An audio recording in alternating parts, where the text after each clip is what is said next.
Shalom. Selamat bagi kita semua berkesempatan merayakan kenaikan Yesus ke sorga. Ini salah satu pesta rohani bagi orang percaya Yesus naik ke sorga. Ini rangkaian dari pekerjaan Yesus dalam menyelamatkan manusia. Tuhan memberkati kita semua. Saya akan memulai memberitahukan kepada kita ayat-ayat yang memastikan bahwa Yesus naik ke sorga. Yang pertama di dalam Mazmur 68. Ayat 19 dikatakan begini, Engkau telah naik ke tempat tinggi, telah membawa tawanan-tawanan.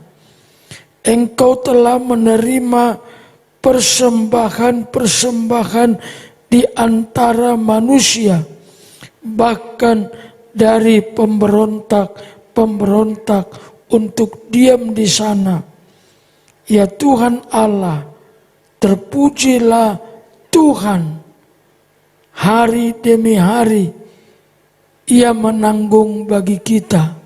Allah adalah keselamatan kita. Perhatikan ayat 21. Allah bagi kita adalah Allah yang menyelamatkan. Allah bagi kita adalah Allah yang menyelamatkan. Allah Tuhanku memberi keluputan dari maut. Allah kita adalah Allah yang menyelamatkan, yang memberi keluputan dari maut. Bukankah Alkitab berkata upah dosa adalah maut? Satu-satunya yang bisa meluputkan kita dari maut, Yesus yang naik ke sorga. Kalau Dia tidak naik ke sorga, Ia tidak bisa meluputkan kita dari maut. Di ayat 19 tadi dikatakan, Engkau telah naik ke tempat tinggi. Engkau memberikan kami kemenangan, keselamatan, terluput dari maut. Saya berharap kita semua akan memperhatikan kebenaran ini. Saya akan memberikan kepada kita pemahaman yang sungguh-sungguh mendasar soal kenaikan Yesus ke sorga.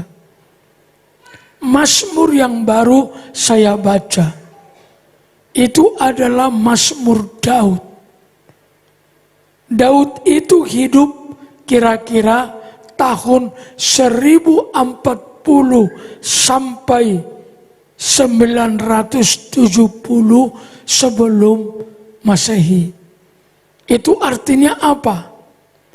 Kenaikan Yesus sudah dibicarakan Daud 1000 tahun lalu. Dan tidak ada yang meleset. Kelahirannya dinubuatkan. Kematiannya dinubuatkan. Kebangkitannya dinubuatkan.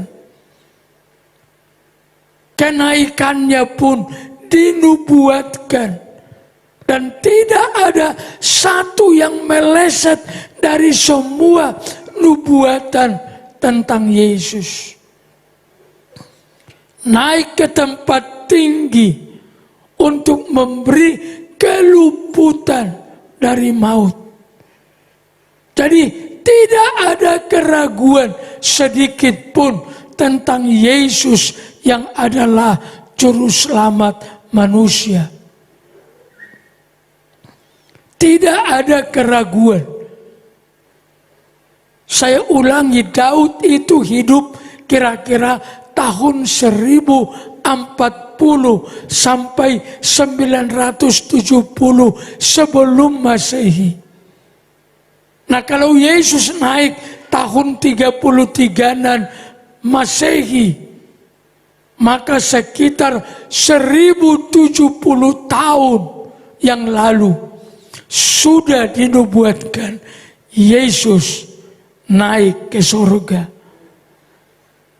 Pikirkanlah itu dengan serius. 1070 tahun sebelumnya cerita tentang beliau ini bahwa akan naik ke surga sudah dibicarakan. Ditulis secara harafiah oleh Mazmur bahwa dia akan naik ke surga. Saya akan meneguhkan yang kedua di Lukas 24 ayat 50. Lalu Yesus membawa mereka keluar kota sampai dekat Betania, Bukit Zaitun namanya. Di situ ia mengangkat tangannya dan memberkati mereka. Dan ketika ia sedang memberkati mereka, ia terpisah dari mereka dan terangkat ke surga. Ia menyaksikan, maksudnya murid-murid menyaksikan Yesus naik ke surga hingga ditutup oleh awan. Dan ada satu yang sangat mulia dari kepergian beliau kembali ke surga. Ia mengangkat tangannya, ia memberkati mereka. Ia mengangkat tangannya, ia memberkatinya. Dia tidak lenyap seketika, ia tidak hilang seketika, tapi ia sedang memberkati. Maka kita boleh berkata, waktu Yesus naik ke surga, ia sedang meninggalkan berkat bagi orang percaya. Jangan alergi bicara berkat. Yang penting kita tidak salah konsep tentang berkat itu. Yesus sedang memberkati, tangannya tidak turun, tangannya terangkat dan memberkati mereka. Yesus meninggalkan berkat bagi kita. Tuhan meninggalkan berkat saat beliau naik ke surga. Bukan saja perkataan, tangannya diangkat untuk memberkati mereka. Jangan alergi bicara berkat, asal jangan salah konsep tentang berkat itu. Apakah berkat yang dibicarakan Alkitab dalam teks ini?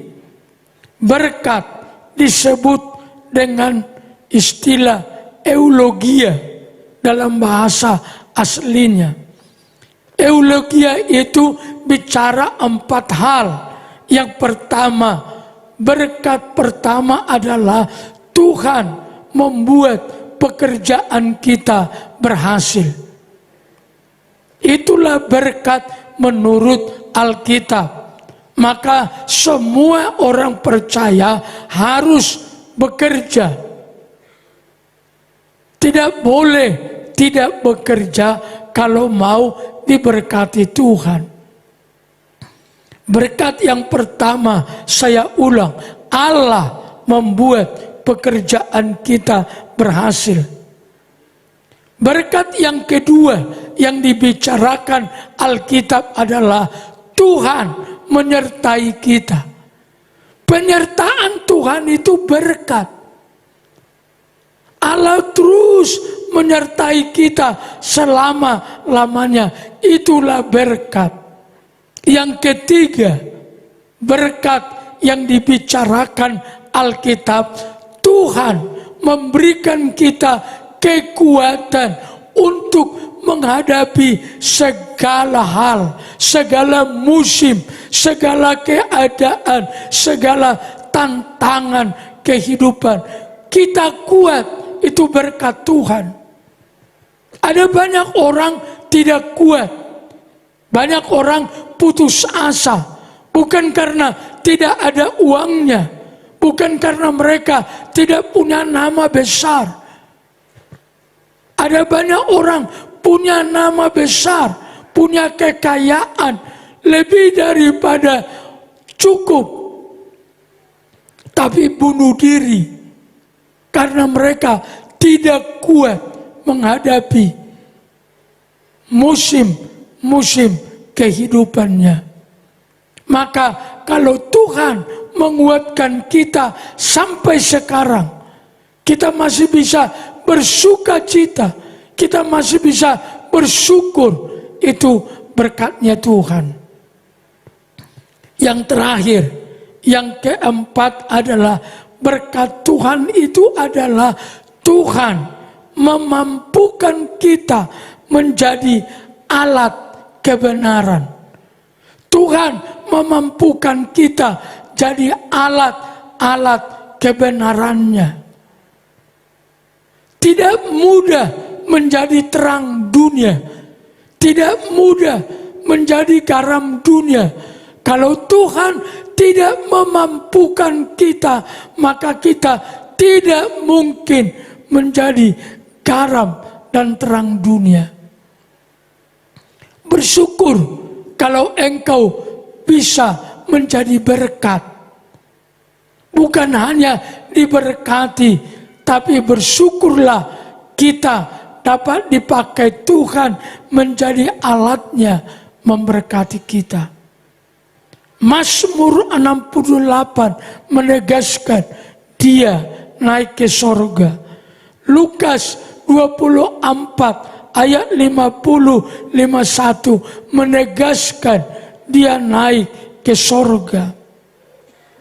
Yang ketiga, Kisah Rasul 1 ayat 9. Sesudah ia mengatakan demikian, terangkatlah ia disaksikan oleh mereka, dan awan menutupinya dari pandangan mereka. Ketika mereka sedang menatap ke langit, waktu ia naik itu, tiba-tibalah berdirilah dua orang yang berpakaian putih dekat mereka dan berkata kepada mereka, "Hai orang Galilea, mengapa kamu berdiri melihat ke langit? Yesus ini yang terangkat ke surga meninggalkan kamu akan datang kembali dengan cara yang sama seperti kamu melihat dia naik ke surga." Kenaikan itu disaksikan oleh mata seperti mata kita melihat. Dia tidak berada di ruangan kosong yang dimana orang tidak ada menyaksikannya, lalu tiba-tiba murid berkata, "Ia sudah naik." Bukan. Ia disaksikan dengan mata sampai diperingatkan oleh malaikat. Dia yang naik akan datang lagi dengan cara yang sama. Kenaikan Yesus ke surga adalah bukti sejarah, bukan sekedar bahasa teologi seperti yang saya katakan. Dia di satu tempat, di ruang kosong sendirian, tiba-tiba dia tidak ada, kemudian murid menulis dia sudah naik. Ceritanya bukan seperti itu. Beliau sedang ada bersama muridnya di Bukit Zaitun. Bukit Zaitun itu bukit yang biasa dipakai oleh beliau selalu berjumpa dengan murid-muridnya. Ayat ini menegaskan kepada kita bahwa Ia akan datang kembali. Katakan amin. Kenaikannya harus mengingatkan kita bahwa Dia akan datang lagi. Jangan sampai kita terlena. Dia tidak akan di surga selama-lamanya. Dia akan datang lagi. Dan itulah yang sangat penting. Kalau Dia tidak datang lagi, pengharapan kita sia-sia. Kalau Dia tidak naik, pengharapan kita sia-sia. Dia akan seperti seorang ayah, kepala rumah tangga yang pergi merantau jauh tapi tidak pernah kembali.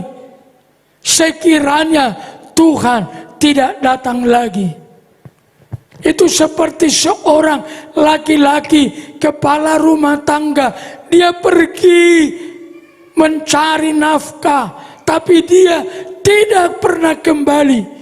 Tidak ada arti, tidak ada guna bagi keluarganya. Yesus akan datang kembali. Kata Kisah Rasul 1 ayat yang ke-9, 10. Saya akan tunjukkan bagi saya semua ayat yang tadi sudah sangat baik. Tapi bagi saya ayat ini menjadi cerita tentang kenaikan Tuhan yang memberikan pengharapan, kepastian yang sangat jelas tentang kenaikan Yesus. Yohanes 3 ayat 13. Tidak ada, dengar, tidak ada seorang pun yang telah naik ke surga selain daripada Dia yang telah turun dari surga, yaitu Anak Manusia. Tidak ada seorang pun yang sudah naik ke surga selain Dia, Yesus, yang telah turun dari surga. Itu artinya apa? Dia dulu dari surga, lalu turun menjelma menjadi manusia, menyelesaikan pekerjaannya sebagai juru selamat, dan kini Dia kembali lagi ke sana. Jemaat Tuhan, ingat perkataan saya ini. Itu berarti Alkitab sudah benar mengatakan Dia pemilik surga. Yesus pemilik surga. Kalau banyak orang cerita surga macam-macam, tidak ada kepastian. Tapi Yesus, Dia telah dari surga, dan kini Dia kembali ke surga. Itu artinya Yesus adalah pemilik surga. Selain Dia pemilik surga, maka betullah tidak ada lagi keraguan. Dia adalah Allah itu sendiri. Hanya Allah yang punya surga. Kalau Dia pemilik surga, maka Dialah Allah yang sesungguhnya. Itulah sebabnya iman Kristen berbeda. Pengakuan kita tentang Yesus, Dialah manusia sejati 100%, Dia Allah sejati 100%.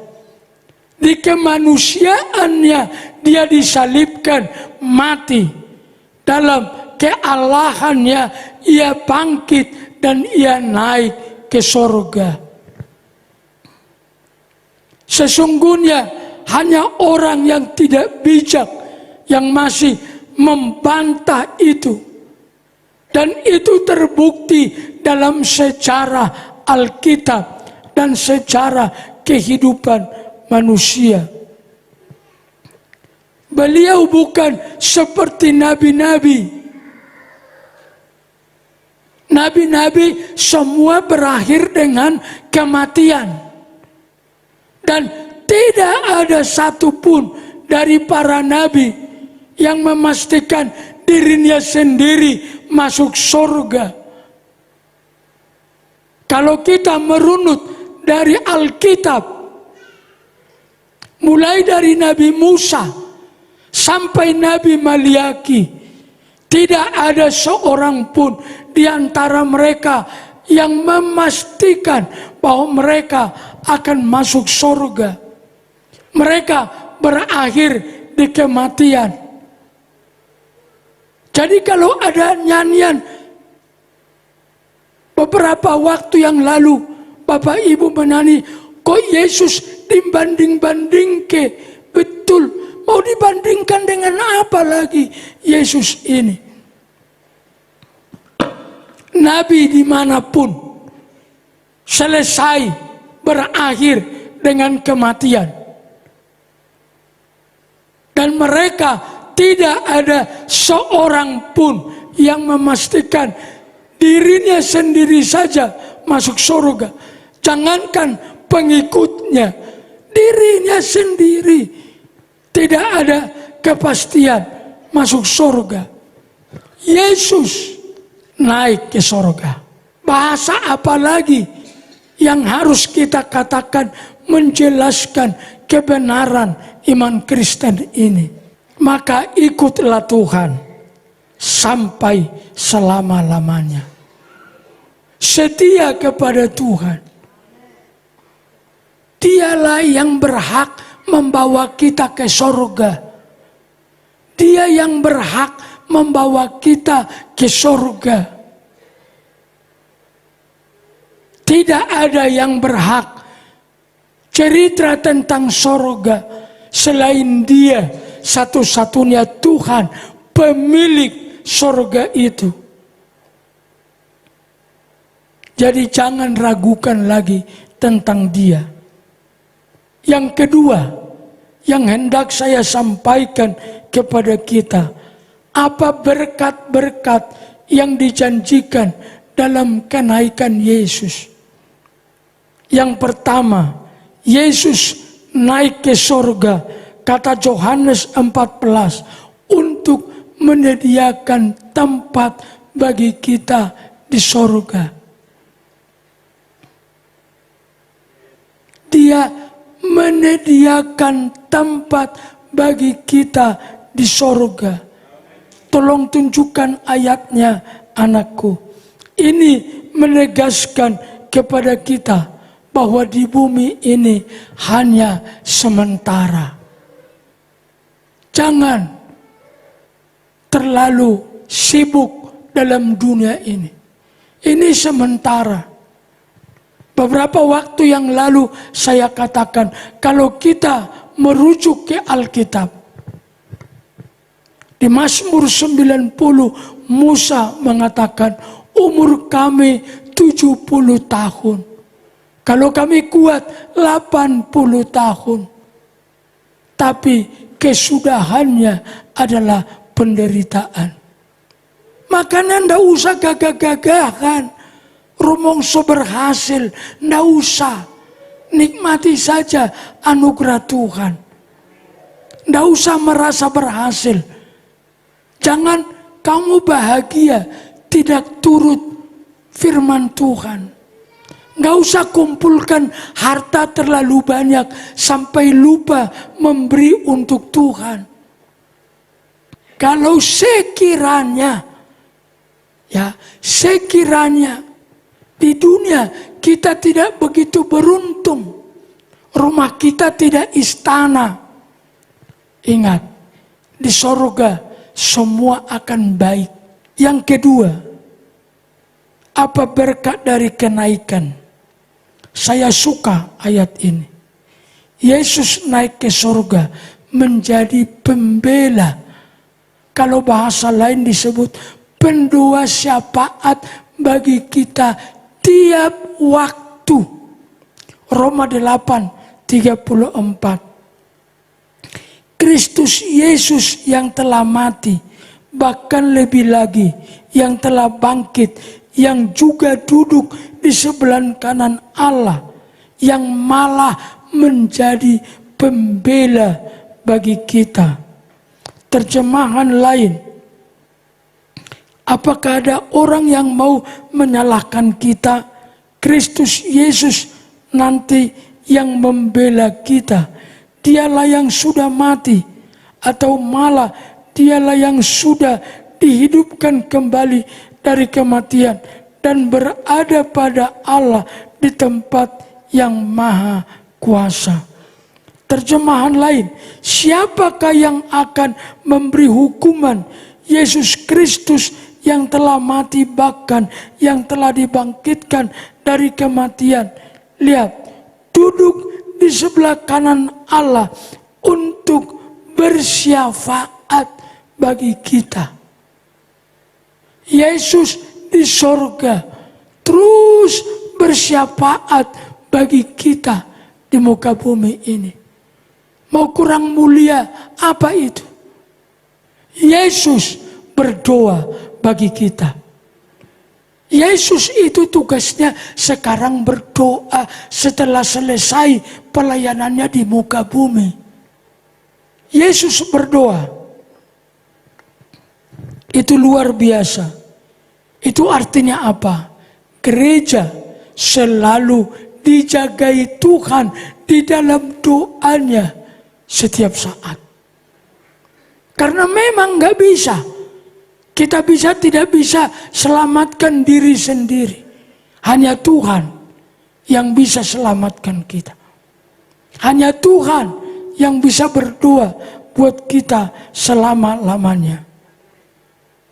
Yang terakhir, berkat kenaikan Yesus adalah Yesus naik ke sorga agar Roh Kudus diutusnya.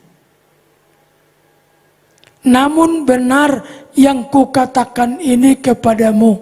Yohanes 16 ayat 7. Namun benar yang kukatakan ini kepadamu adalah lebih berguna bagi kamu jika aku pergi. Sebab jikalau aku tidak pergi, penghibur itu tidak akan datang kepadamu. Tetapi jikalau aku pergi, aku akan mengutus dia kepadamu. Yohanes 14 ayat 16. Aku akan minta kepada Bapa dan ia akan memberikan kepadamu seorang penolong yang lain. Seorang penolong yang lain. Bahasa aslinya disebut Allos Prakletos. Penolong yang sama seperti Yesus. Penolong lain artinya Roh Kudus adalah penolong yang sama seperti Yesus adalah penolong. Roh Kudus menyertai kita sampai selama-lamanya. Roh Kudus menolong kita sampai selama-lamanya. Roh Kudus diutus supaya dia menyertai kita sampai selama-lamanya. Bersyukur kepada Tuhan. Kenaikannya bukan soal perjalanan sejarah semata, tapi itu semua untuk menggenapi janji-janji Tuhan di Alkitab.